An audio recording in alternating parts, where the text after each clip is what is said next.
G'day, I'm Paul. The Toyota Corolla, it is the best-selling car in the world.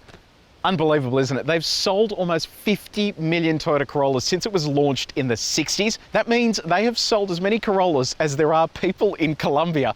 That is crazy. What you're looking at here is the new Toyota Corolla ZR hybrid. This is the top of the tree, and now it's available in hybrid trim, but it doesn't look like a hybrid, which is what I love about it the most. It competes with cars like the Volkswagen Golf, the Hyundai i30, the Mazda 3, the Ford Focus. There are a stack of competitors there, and being the top of the tree, it's going to set you back just under $34,000. Today, we're going to do a detailed review of the Corolla ZR hybrid. You can skip ahead to other parts of the review just by using the time codes up there, or if you're on YouTube, scroll down to the description.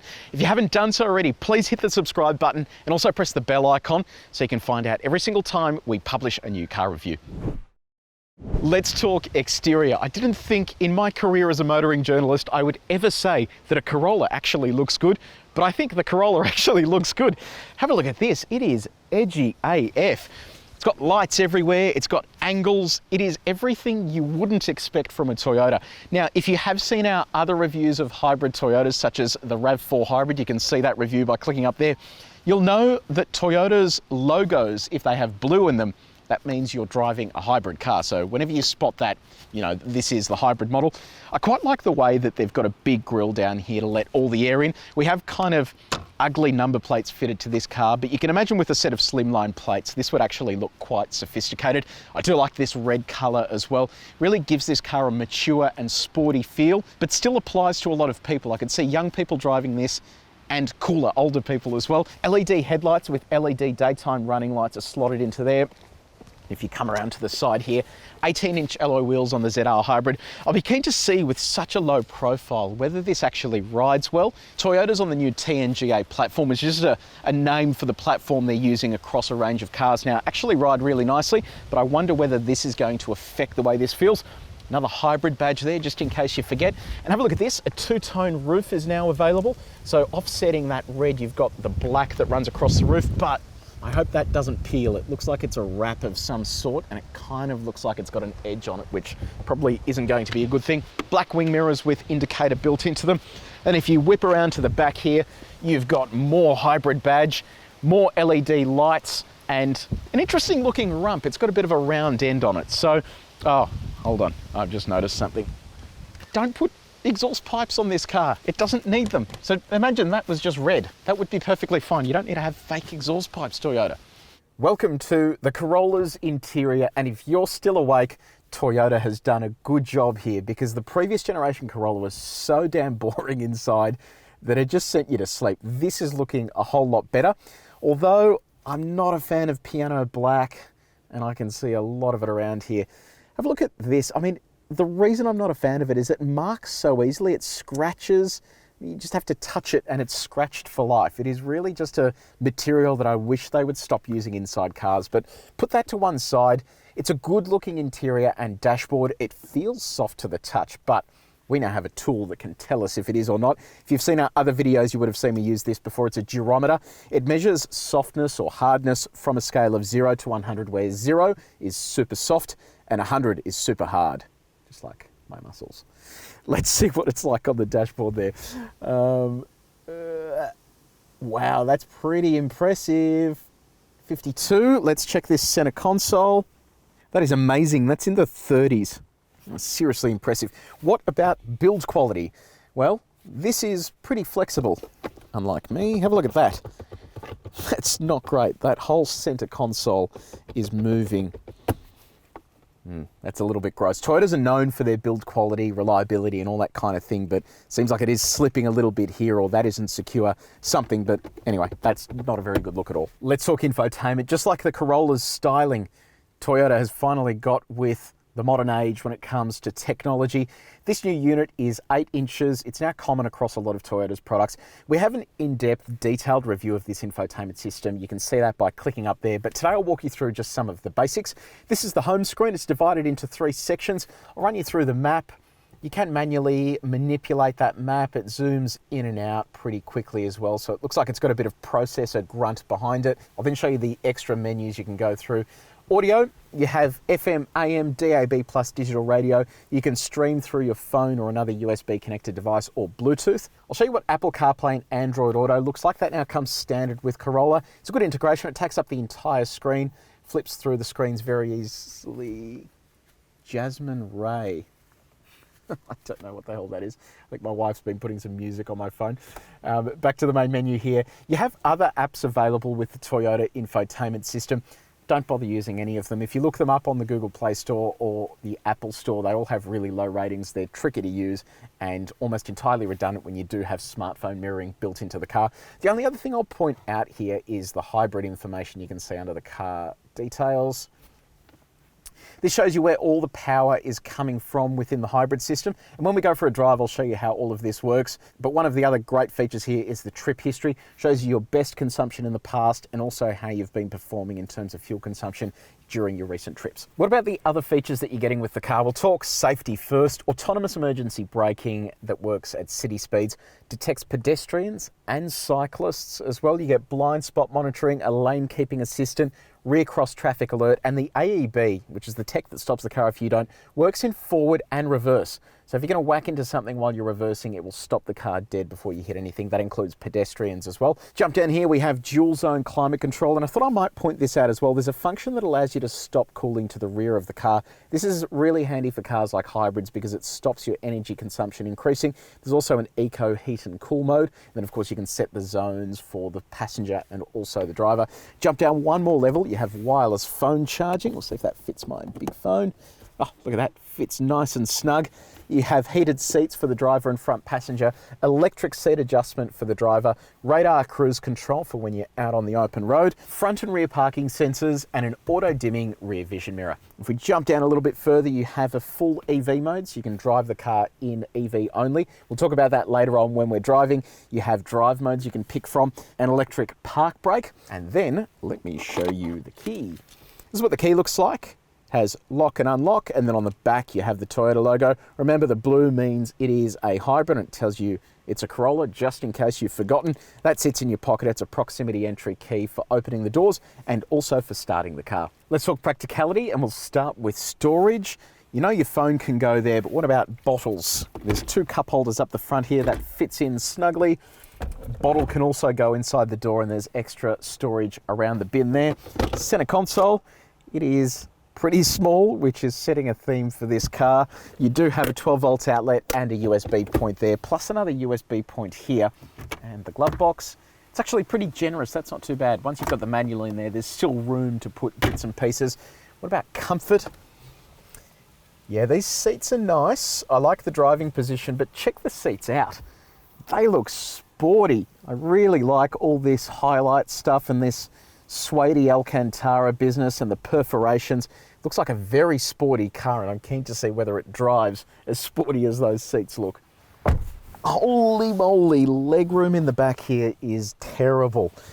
I've got my seat in my normal driving position, and sure, I might be a little taller than some people, but I'm still not massively lanky, and my knees are in the back of that seat. I have no toe room whatsoever. I just can't understand at the point that you're engineering this car that you don't get someone to sit in the back and then maybe think about the dimensions to make it a little bit bigger. This is really not very good. So let's put the leg and knee room to one side for 1 second. The seats themselves are quite comfortable. You get rear air vents. There is a center armrest with two cup holders. Cups fit into those. And then cleverly, your cup storage is inside the doors, so you can hold things in there. There's actually nothing beneath it, which is why they've integrated that. And that means you're not going to be able to put anything else in those bins that you would normally fit in the doors. Headroom is good, but yeah, seriously disappointed with the amount of legroom here. I understand you're not going to have people in the back seat of a Corolla all the time, but seriously, I mean, if you have friends or people that you need to have in the back of the car, they are just not going to be comfortable back here. At least it's got map pockets and then ISOFIX points on the two outboard seats, and then top tether points as well if you do want to squeeze a baby in here. That theme of no space is continued in the boot, unfortunately. Have a look at this, 333 litres of cargo space. It's not a great deal, and it's also not a great deal compared to some of the competitors in this segment. But Anyway, we'll see if it fits our luggage. Under the floor here first though, you have a tyre repair kit because this car has no spare tyre with all the hybrid components. This is a system where you effectively just put a bit of goo inside the tyre. It then finds its way to the hole and then fixes itself. Not really an excellent solution. If it is a big hole, you're still going to have to get the tyre fixed. Let's have a look at how this takes our luggage. Ugh. It actually works quite well. So despite the fact it's not a huge amount in terms of literage, this cut down here doesn't eat too much into your luggage space. And then the lip isn't overly high, it drops in nicely. And then you have some hooks inside the boot here to secure things. Plus, have a look at this one. A maximum of 2 kilos you can lean onto this, which is on the cargo blind. And you can get rid of that pretty easily as well, just by detaching this.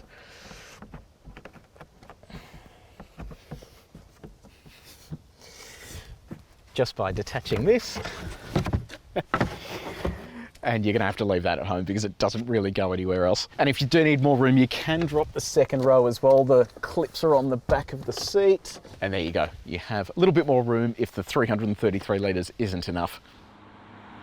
We're behind the wheel of the Corolla ZR Hybrid. Let me run you through the package under the bonnet and how all this works. So it uses a 1.8 litre naturally aspirated petrol engine in addition to a hybrid drivetrain.